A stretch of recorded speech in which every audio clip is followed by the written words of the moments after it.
วัสดีค่ะวันนี้นะคะอยากจะพามาดูที่พักที่โยเซมิตินะคะชื่อว่าออโต้แคมป์พอดีว่าวันนี้ day 2เพราะว่าเมื่อวานน่ะเหนื่อย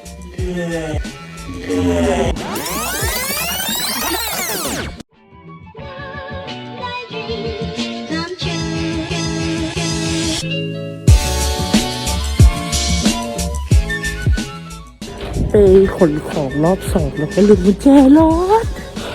เหนื่อยแล้วก็เดินเยอะมากคือหัวฟูไม่ไหวแล้วเดินทางเป็นไงบ้างคะพอมาถึงแล้วคือเหนื่อยไม่ไหวเหนื่อยไม่ไหวคือเหนื่อยตอนขนของไม่ไหว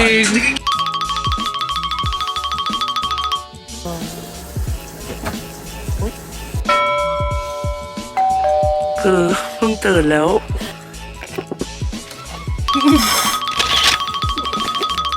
เกียร์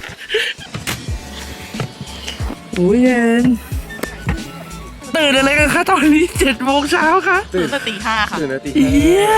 โอ้ยเย็นอ่ะโอ้ยเย็นจะถ่ายรูปอ่ะไม่ได้เดี๋ยวกูจะแต่งตัว นี่ไม่ได้แต่ง ขอแต่งตัวก่อนทำไมมันต้องกลัว นี่ก็ไม่ได้แต่งตัวเหมือนกัน เหรอ นอนเนี่ย ชุดนอน ไม่ปวดฉี่ปวดขี้ก่อนอ่ะขอ จึกเดียวจริงๆ ไปเหี้ย จึกเดียวจริงๆปวดร้องไห้ล่ะ ทำไมตรงไหน ตรงเนี้ย โอ้ยไม่ทำไมจริงก็ไม่พอจริง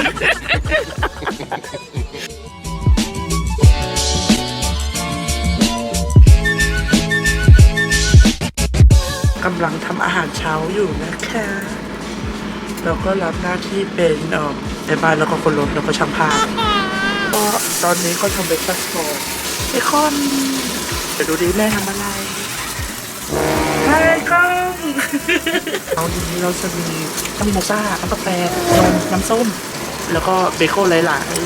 ๆทั้งหลายเช่นเบโก้ล็อกครีมชีสสลัดได้แค่นี้นะคะ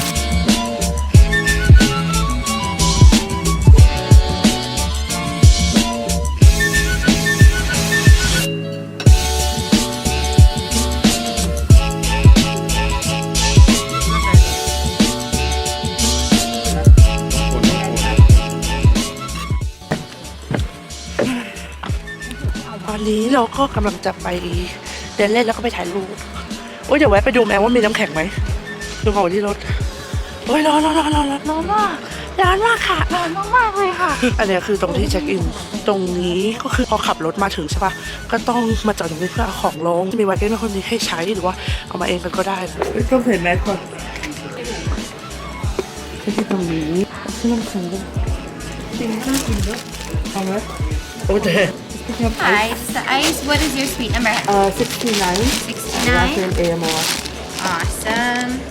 Perfect. You guys are all set. ได้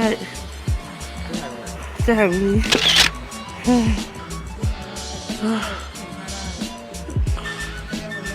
อันนี้คือแบบทางถนนแล้วก็เขาใช่ปะอันนี้ห้องพักอื่นที่แบบติดกันแต่อันนี้คือของเราที่อยู่และที่นี่นะคะใช้คีย์การ์ดนะคะที่จะเข้าห้องเชิญเลยค่ะตอนนี้นะคะเรากำลังเตรียมสำหรับบาร์บีคิวอยู่นี่มันให้จุดยังไง แบบเผาถุงนี้ไปเลยอ่ะ ผมเอาไปเลยเพราะว่ามันก็น่าจะติดง่าย ด้านหลังออกมากินแล้วแต่ว่ายังไม่เสร็จอีกแป๊บนึงก็ออกมานี่ค่ะพี่ต้องกำลังจุดไฟอยู่ค่ะ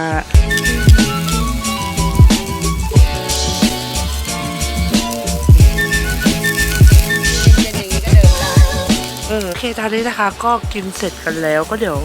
ย่างอันที่เหลือไว้ก็เผื่อหิวที่หลังนะแล้วก็ค่อยอุ่นไมโครเวฟกินใช่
ากาศดีไหมคะ ชอบไหมคะ ชอบเย็นสบาย นี่นะคะแล้วเข้ามาอยู่ในเต็นท์ โอเค อันนี้ก็เป็นเวลาประมาณ6:30นะคะ ตอนเช้าของวันที่3เราจะใช้เวลาประมาณ11 โมงแล้วพอขนของออกแล้วอ่ะเดี๋ยวจะทำรูมทัวร์ให้ดูว่าห้องมันเป็นยังไงฝากกดไลค์กดแชร์กด subscribe ด้วยนะคะ